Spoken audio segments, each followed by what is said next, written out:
গাড়িটা পরিচিত পরিচিত লাগে, কার গাড়ি এটা? এ তো রাসেলের গাড়ি।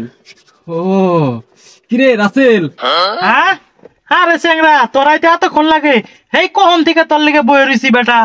কিরে তুই যে মহিলা মানুষটা ডিলারে এতক্ষণ আগে আসতি, কখন থেকে বসে রয়েছি? আর কইস না রে, ভাত খাইতে গিয়ে দেরি হয়ে গেল গা। ওই রাসেল, এসিটা ছেড়ে দে, গাড়িটা টান দে। সেই মজা হয়েছে।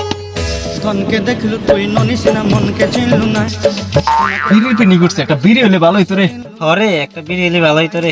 ওই রাসেল, তোর গাড়ি থেকে বিড়ি খাওয়া যাবে না রে?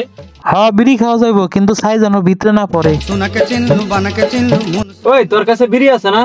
হ্যাঁ বিড়ির যে দাম নাই আমার কাছে বিড়ি। হরে ভাই ঠিকই কইছস, বিড়ির যে দাম। হরে ভাই ঠিক কইছস, বিড়ির যে দাম, আগের মতো বিড়ি কিনা খাইয়া পারি না। হরে ভাই বিড়ির যে দাম, বিড়ি মনে হয় আর খাওয়াবো না গো। হরে ভাই ঠিক কইছস, চল এক কাজ করি, বিড়ি খাওয়া বাদ দে, চল আমরা গাঞ্জা খাই। কি কথা গেলা?